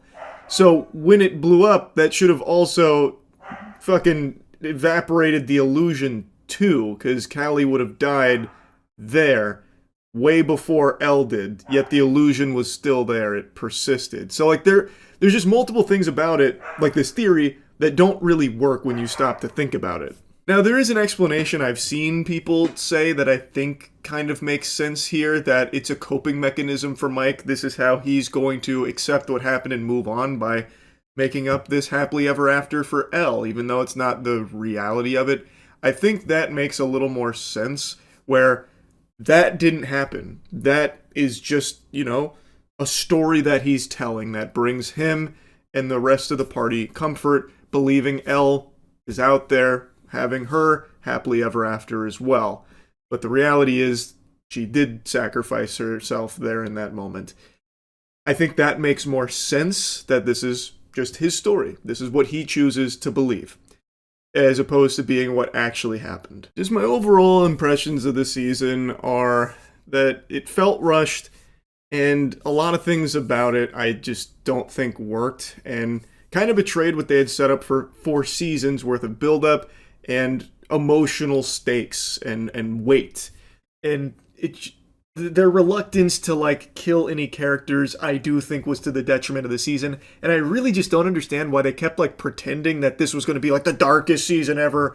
I hope you're ready to have a fucking sad Christmas with Volume 2 coming around and all that. Like, I don't get that. Maybe just the big bait and switch or something, because it really is, like, the truest happily ever after I've ever seen to a show, to a degree where in some cases it literally just doesn't even make sense how they were able to pull it out of their ass that the characters survive. So, I won't yab about it too much. It's already been like fucking 20 minutes. It wasn't a bad finale by any means. Like, I do think there were quite a few things to like about it. But the season as a whole, I think, is definitely the weakest. I think they really wanted to wrap this up, and so they kind of speed ran a lot of things with it, which just is a little disappointing. Anyway, though, that's really about it. So, yeah. Right after the Stranger Things finale aired, a lot of people were drawing comparisons to Game of Thrones Season 8, and I thought that was pretty overblown. Like, it's not the most amazing finale, it wasn't the greatest final season, but it's nothing even close to the catastrophe, the downright sinful finale to Game of Thrones. See, even just saying its name evokes waste from my body to be expelled. That was gross with Game of Thrones Season 8. Stranger Things Season 5 was just But there is a comparison you can draw when it comes to how the writers are explaining some glaring issues with the finale. In Game of Thrones, there was an infamous clip from one of the goobers saying, "She just forgot about the Iron Fleet. Danny just forgot about the Iron Fleet." It's up there with somehow Palpatine returned, except it's even worse than that. Just forgot about the Iron Fleet. Oh, right, makes sense. And that's been a meme for a while, and it's just been like a source for spit, where people will always quote that as like an example of dog shit writing where there's no explanation or even an iota of justification for it. Oh, we were hitting some whippets and slipped our mind, would be more honest than just saying like, no, actually, the character is the one that forgot, and it makes perfect sense if you don't think about it. You want to hit this whippet? Like, it's very silly. In Game of Thrones right now, the Duffers, they're doing something kind of similar. People have had a lot of questions about a lot of really interesting choices, as well as some huge plot holes. Spoilers. Getting into spoilers. This is your warning. Spoiler alarm. Okay, now we're getting into it. The biggest one that a lot of people have been clowning on them for and even making memes about is the absence of the Demogorgons, the Demodogs, the Demobats when the crew enters the Abyss. Literally the home turf. This is where they spawn. They pop out of the fucking womb up here. And yet not a single thing is in the Abyss other than Vecna and the Mind Flayer. How is that possible? Why are they not there now at the most important moment? So people have been making memes that the Demogorgons, were off taking selfies in France and shit, or, whatever. Popping champagne, doesn't matter. For some inexplicable reason that is not present in the show in any way, shape, or form, they are just absent. Vecna gave them all a paid vacation. He said, you know what, guys? Holiday season, please, spend time with your families. And they weren't there, thus Vecna and the Mind Flayer got fucking ganked and blasted. Well, Matt Duffer was asked about this, and his response, I think, is fucking terrible. This comes from The Rap. Fair enough. Another question I had that other people have been asking is, once they get to the Abyss, where are all the creatures? Where are the Demogorgons, the Demodogs, the bats? Are they hiding? I'm actually surprised they asked this question, because that is, very blunt. That's like, hey, so, what the fuck happened to all these creatures that we spent, 10 years being afraid of and seeing them, in droves, where if you even step on a tentacle, the hive mind is alerted and you get swarmed by Demogorgons like it's fucking football players trying to recover a fumble. Where are they in the Abyss? Their literal home turf. And Matt Duffer said, mainly it's just that Vecna was not expecting the sneak attack on his home turf. Never in a million years could he have even imagined that. They're there somewhere. They're at the fucking titty bar. At the Abyss titty bar. They're looking at honkers and boobies. They were busy. They're somewhere, though, I'm sure. We obviously discussed having a demo battle on top of the Mind Flayer battle, but it felt more right to us that why does he need the demos when the Mind Flayer is this giant thing and can attack them? What the fuck are you talking about, man? It has used Demogorgons for 10 years. I imagine would of course still be using them as bodyguards and henchmen instead of trying to do the dirty work itself. That's the whole fucking point of them. It would want them. He doesn't need his little ant army to attack. He's going to take care of this himself. It's a giant, desolate planet. If you recall, you see Henry wandering the planet back in Season 4, and at some point in his journey, he does see a demo far in the distance, but it's not like they're hanging out in little huts. There's not a giant civilization of demos up there. There's not a cantina bar for demos. It's like they think the audience is so stupid that they weren't actually watching the show with their eyes open and brain on. What do you mean Vecna couldn't have imagined this in a million years? If you recall, you wrote this by the way, Vecna went into the mind of Hop. This was after their whole plan was in motion. It was shortly before the ambush, and Vecna was poking around in his noodle there, looking at all of his neurons and using his past against him to even convince him that he shot Elle and then panicked and yanked Elle out of the tube, out of the bath, which then took her out of Henry's mind. He saw in Hop's mind. He would have seen this plan. But even if he didn't see the plan in Hop's mind, he briefly entered Elle's mind when they were in the house. So he had two people's brains, both of which knew of this plan, and we had seen in the past Vecna, when he goes into someone's mind, he sees fucking everything. How would he have not seen this ambush? How would that have missed him? When this is the most important plan they've ever concocted, and it is a fresh plan. This is their most recent memory. This would be the first thing you'd have to push by in order to get to Hop's past with his daughter. How would he have missed the plan? Do you just think it was useless? They're probably not doing that. It's a load of fucking barnacles. There's no way they're doing that plan. This is something he would have seen. It's not even something he needs to imagine. He would have fucking seen it in their minds. Especially Hop's for how long he spent in there. That's, how did he miss that? But even setting that fact aside, let's say for some reason those memories were blocked off. They for some reason had Magneto's helmet on for a brief moment there in order to block out Vecna's ability to see that. Why would the Demogorgon still not have even shown up at any point?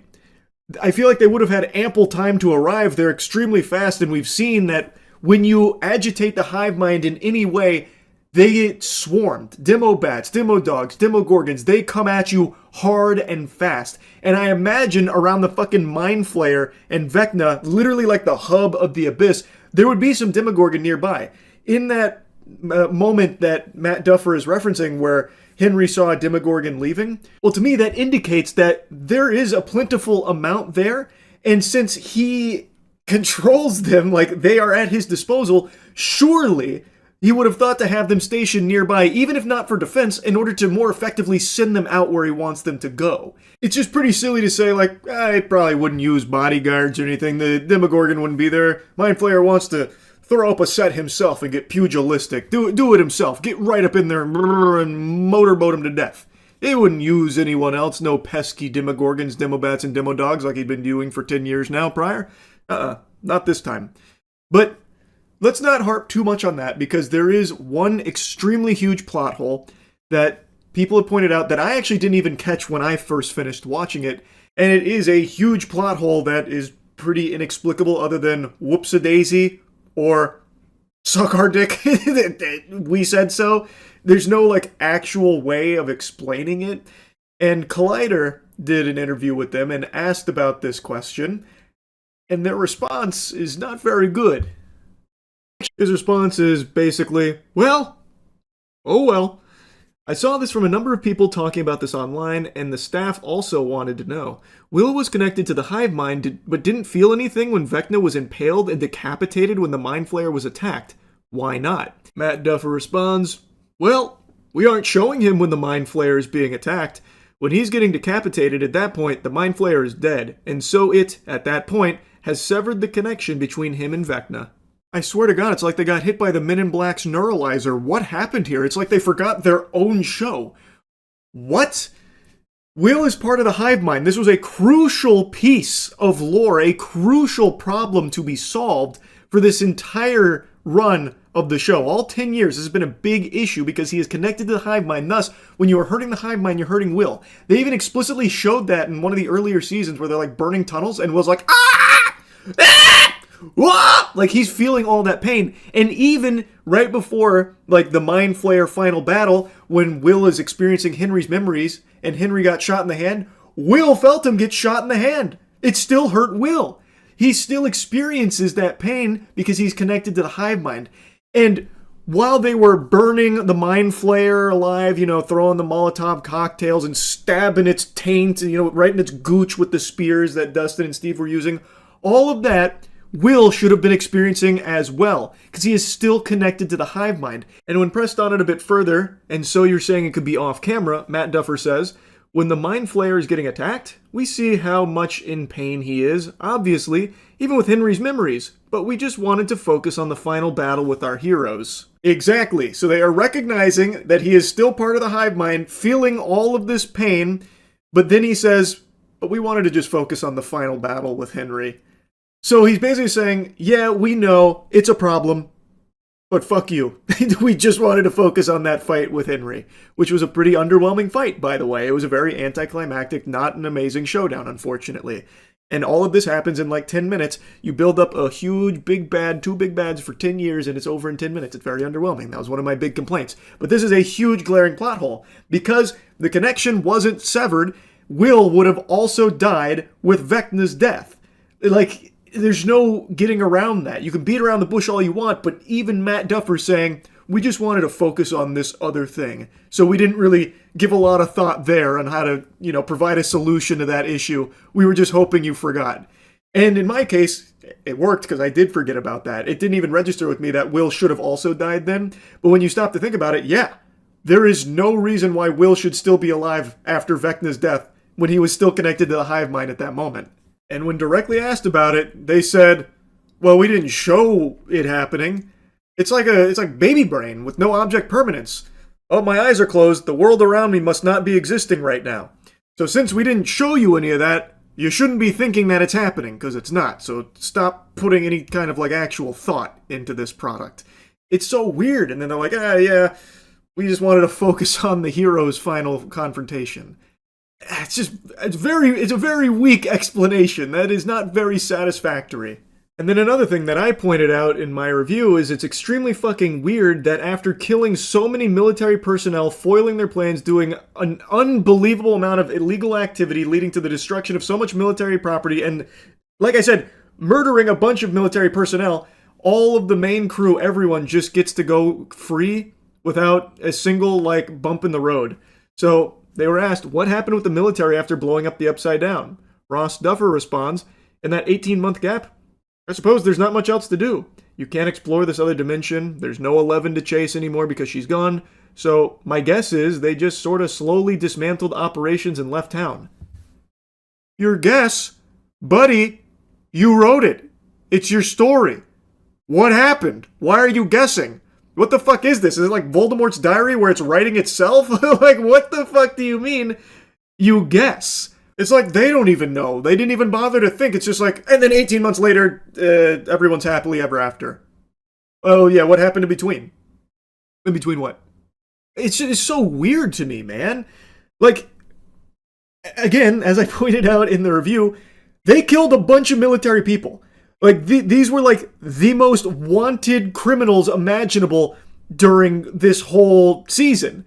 And now they finally get caught by the military, and then they just get let go. Like, there's no mention of, like, jail time or some kind of agreement that was reached between all of them. And it feels like Dr. K, since she's supposed to be the evil military lady, you know, cutthroat, literally torturing women and impregnating them against their will for their psychic program, yet for some reason she showed mercy to all of them, even after they were responsible for her entire life's work crumbling and tons of her peers dying. Like, she decides, okay, that's fine. Hey, we're just gonna boot, scoot, and boogie on out of here. Have fun in Hawkins. We're all just gonna pack our bags and scram. We're gonna get out of town. What the fuck? Why don't you tell us what happened? Why don't you know? Why isn't that something you stop to consider? It's so odd to me. It's also so interesting to see answers like this. So, a question that was asked, why did Vecna need 12 kids and not 5 or 20? And Ross Duffer apparently laughs, you know, giving a little giggle. Tee-hee-hee. It's no specific reason, other than he realized how much power he could exert from will, and to do something of this scale of moving the planet, I don't know exactly how he did the math. Matt Duffer then says, thematically or symbolically, we like the clock symbolism. How deep? So why did Vecna need 12? They don't know. They just thought it was cool, I guess. Whereas fans have like tirelessly worked on some really interesting, elaborate, thought-provoking theories on the significance of a lot of things, including like needing 12 vessels. And then when you hear from the people that wrote it, it's like, oof. So there was not a whole lot of thought into that at all. It actually doesn't mean anything. It's just like very deflating. If I was someone that got big into like theory crafting around Stranger Things, I'd be very disappointed hearing from them just saying things like, yeah, I don't know. The clocks are cool, I guess. They're pretty dope. I don't know, it's upsetting because like fans have cooked up much better and interesting theories for a lot of things than the writers were able to do here. It's so fucking odd. And I didn't know this at the time of my review, but it looks like there's going to be a lot of Stranger Things spin-offs, which I didn't know was confirmed until today. And it is clear this is going to be milked out the wazoo. So I feel like a lot of decisions that might have been made for this season were made with the idea of trying to stretch it out past the finale in order to like leave little things that they can explore for spin-offs and thus leading to a less fulfilling, less conclusive finale. So get ready to be seeing a lot more Stranger Things, even though this was the finale, I guess. It really is just, the whole thing is very underwhelming. As I said in the review, it's disappointing. It was the weakest season in the entire franchise for sure. And then when I hear from them about some of the decisions they made where I thought I was being very charitable, I thought maybe there was things I missed, like maybe there was like deeper meanings behind things. Well, it turns out not really. A lot of it's just them just saying, I don't know, or I guess maybe this. Like, it's just, that sucks. It is very similar to like how Game of Thrones Season 8 writers were about it, like, just kind of forgot. Anyway, just wanted to yap about it a bit. That's it. So, yeah. When I first heard of the conspiracy theory that there's a secret Stranger Things Episode 9 airing on the 7th of January, I thought it was a joke, like a meme. Haha, everyone was so disappointed with the finale that they've deluded themselves into thinking that there's a new secret one that's actually coming and the one we watched was fake. I thought it was just like taking the piss because so many people were extremely disappointed with how the series ended. And now today, it's all I'm seeing. I am inundated with these unhinged explanations for why there is actually a secret ninth episode that's airing in less than 24 hours. And it's coming from a place of like genuine belief, it feels like. This is earnest. It's called Conformity. Conformity. Fuck! Conformity Gate confirmed by me accidentally! I knew it! Conformity Gate. That's the name of this movement. And they're using pieces of evidence like this. This was on the Stranger Things TikTok, and you'll notice behind our character there on the clock, it's 107. 107? That's January 7th. Coinky dink? Perhaps. But I think not. I'd be a fool to believe in coincidences when it comes to Stranger Things. Much like Joyce with the lights, the community is putting together the pieces of this puzzle, the breadcrumbs the genius Duffer Brothers have laid out. They wanted you to believe that the finale was underwhelming. They wanted to tank the reputation of one of the most powerful IPs in Netflix history in order to get you all with the bait and switch that the good episode is actually airing tomorrow, and a huge surprise. The whole concept of that is just wild to me. Why would they even have a fake episode? The idea being that Vecna, this is all part of his illusion, so the ending we got, the epilogue, all of that stuff never actually happened. This is Vecna projecting this to us, and it's not real. The real ending is on the 7th. That is a dumber idea than NFTs. That shit is poop. Because at best, with this concept, it means that the 2 hours you spent on the fake finale was 2 hours just wasted. It doesn't do anything to elevate that. If there was a secret finale that's good, all it means is that there is an episode before it, the penultimate episode, is just not good on purpose. So it's a waste of your time. It just doesn't pass the smell test. There would be no reason why they would intentionally give their community that's waited a decade for the ending something less than great on purpose for the sake of getting them with the surprise, here's the actual finale. There's nothing positive about that. Yeah, so I just don't see that coming, especially not from Netflix of all places. And it makes even less sense when you consider the press tour that the Duffer Brothers are going on right now with the Orb of Confusion in their possession, where anytime they're asked questions about the show, they're like, oh yeah, I don't know. I guess. Possibly. Them trying to answer questions about their own series is like you trying to remember a fever dream you had after chugging NyQuil. Like, they're having a hard time even remembering half the shit that fans are even asking them. So I don't think that's them trying to, cover for this secret grand scheme of a episode 9 finale. I think they just really got lost in the sauce and forgot a lot of things along the way, which is unfortunate, but it is what it is. As it stands, the finale isn't the worst ending to a show in the world, but the fact that it is so disappointing to so many people, it's led to them having this mass hypnosis where they're in this trance state, Vecna is controlling them now, where they're projecting these ideas that it can't be, less than stellar. There must be something more. So now they've cooked this up and they're using just nonsensical explanations for why Conformity Gate is real. And like I said, I thought this was just a meme at first, like a joke. And if you're the Duffer Brothers, this has to be the ultimate insult that your series finale is so not amazing and flat to so many people that they actually cannot believe that this is the end, that they think there must be more to it. That's gotta feel like shit for them. More so than people just outright insulting it or picking apart the numerous glaring plot holes and inconsistencies. The fact that your most diehard fans and Stranger Things enthusiasts are the ones that are there must be more, this can't be actually how it ends, that has to be just the ultimate insult. If I was the Duffer Brothers, I would actually just get right back in the lab again, talking to Netflix. Brother, we're doing another season or something, or a special coming up, next November or something. We've got to do something. Holy shit, this is hurting our feelings a lot. It would actually be motivating me to be okay, I'm doing something. I'm going to try and play into this. Yep, we fooled you. The real finale is end of 2026. But anyway, though, back to Conformity Gate. The evidence they use is just grasping at straws, like a Twitter user going on Netflix, typing in season 5, episode 9, and Stranger Things and House pops up, using that as evidence, because when you type in episode 10 for season 5, episode 10, Stranger Things and House don't pop up, but you know what does? Emily in Paris. Wow, that's awfully thought-provoking.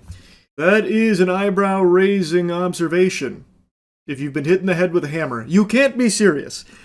Do you want to know why that's most likely the case? Because Netflix's search function isn't amazing. In this example here, Emily in Paris didn't show up for season 5, episode 9, but it did for episode 10. There is an episode 9 of Emily in Paris for season 5. Why wasn't it present? Because Netflix isn't great at that kind of thing.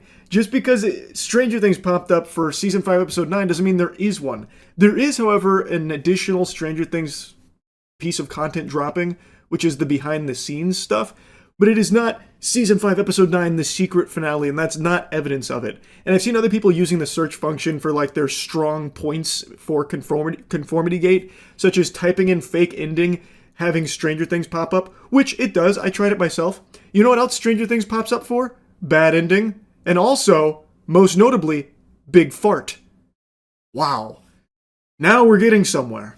I gotta be honest with you, sports fans. The longer I spend diving in this rabbit hole, the more convinced I become that there might really be something of substance here to this Conformity Gate conspiracy. You can't argue with big fart. Just like you can't argue with a complete misunderstanding of Morse code. So this user looked at the cassette tapes and came up with Morse code that spells out "did not stop me." But that only works if you have no fucking clue about Morse code, which, admittedly, I'm in that camp, but you can look it up.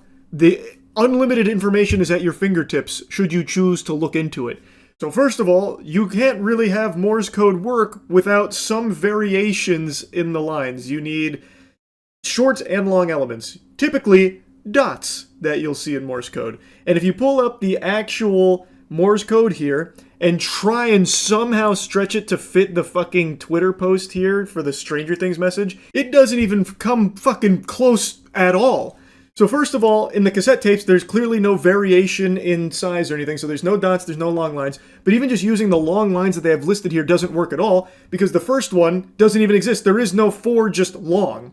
But let's just go ahead and assume that the last one is a small. That would mean it's 9. Not you, it would be 9. And then the second one, let's assume the empty spaces there in the cassettes are dots and the cassette is long. Then what you have is dot, long, dot, dot, which is not D, that is an L. So you have 9L, and then underneath that, it's not I. Long, dot, long, long is Y. So you get 9LY, and then underneath that, you don't even get L again. So even if you just look at the Morse code they put on Twitter here, it can't be did, because the D pattern is not even repeated there. So how the fuck could it possibly be did? That wouldn't work. The whole thing crumbles. It is a complete sham. And yet people are believing that. There are so many people that looked at that and like, holy shit, the proof is right there in the pudding, and they're using ChatGPT to confirm it. Grok, are we right about this Vecna theory here? Does this Morse code confirm it? Well, darn tootin', looks like you cracked the code. You're a real smart cookie. Thanks, Grok. Can you put me in a bikini? It's just so fucking absurd. That is not even close to being anything substantial or even remotely correct, yet people are willing to run with it so they can continue to believe in Conformity Gate.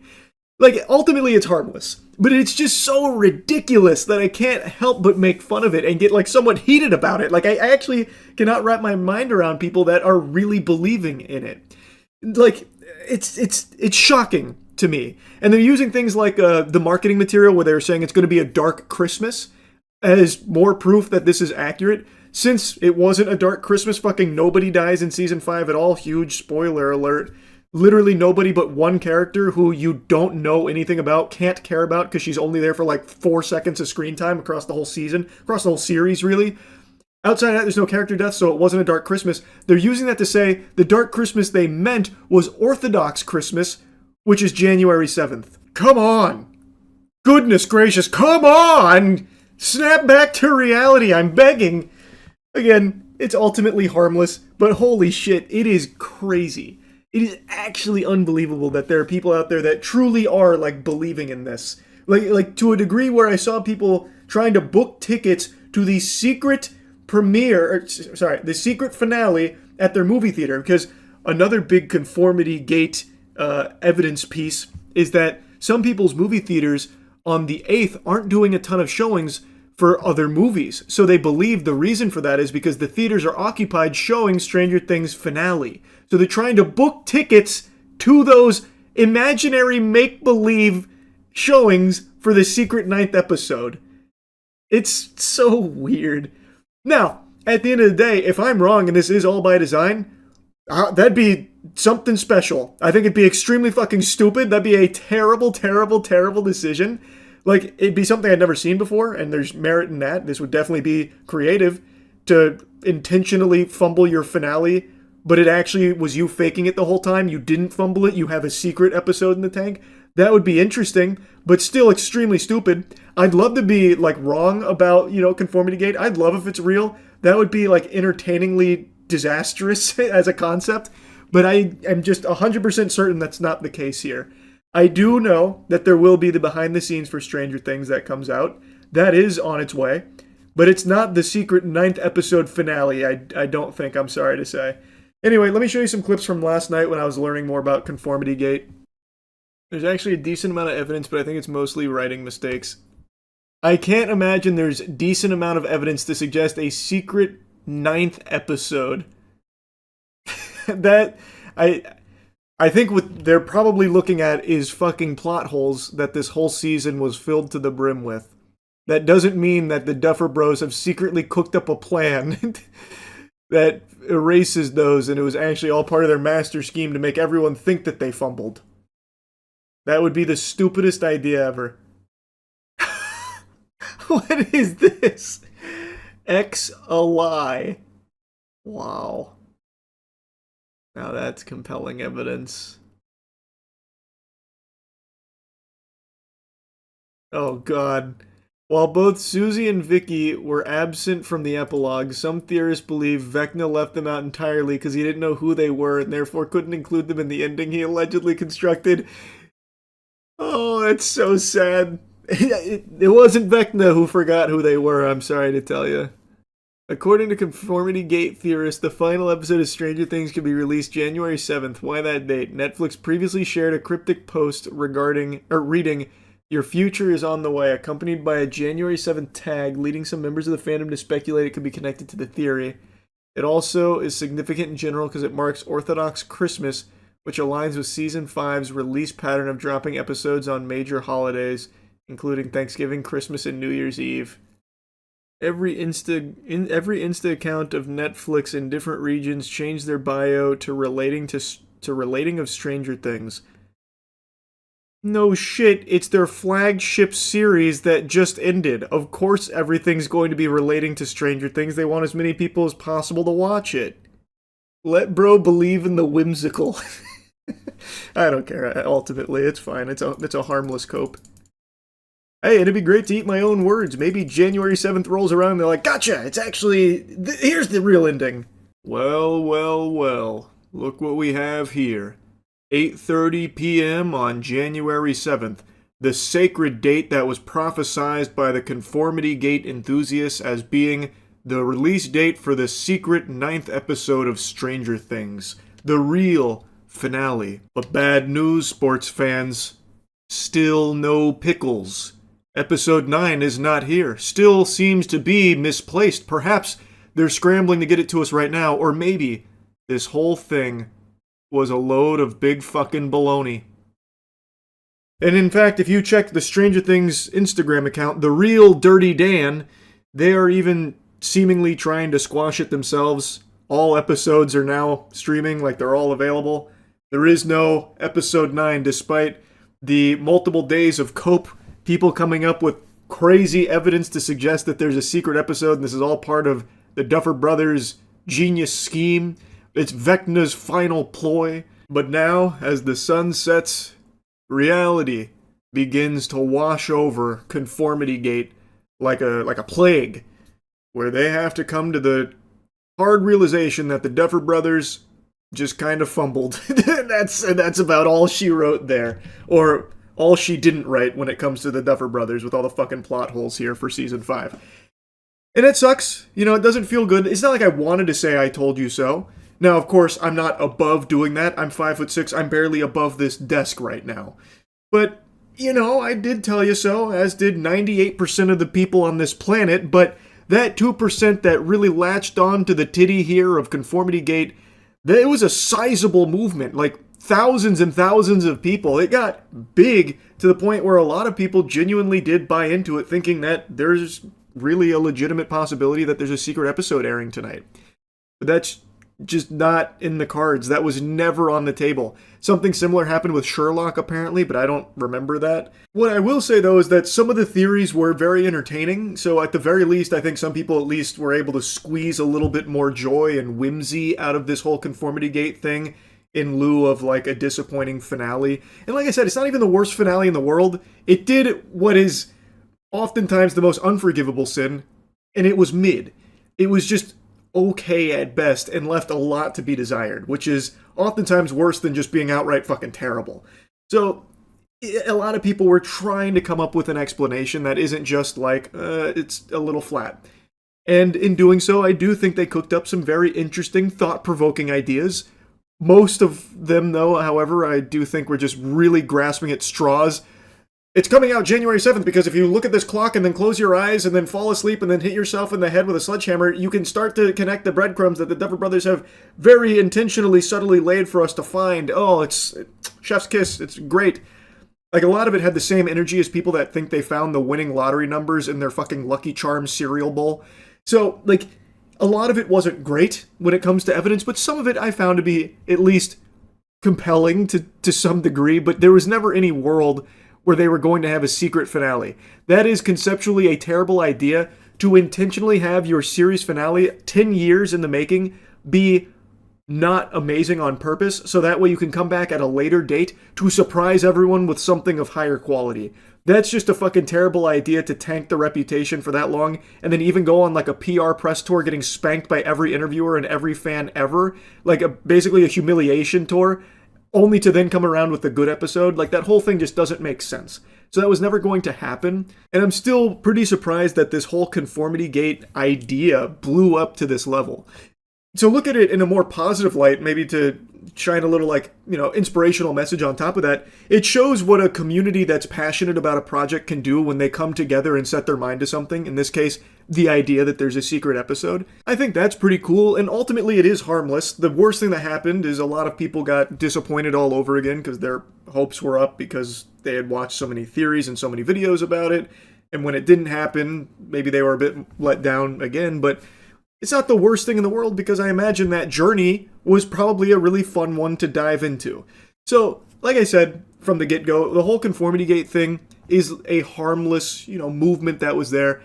Though it is very silly that people genuinely bought into this as something that was going to happen and, like, really grasping onto the most loose of nipples. Like, last night during stream, I had so many people come into my chat telling me how wrong I was on my Conformity Gate take, because Vecna was on Jimmy Fallon and he scratched his head when Jimmy Fallon made a statement about Vecna's death, which is clear evidence that it's not over yet, that kind of thing.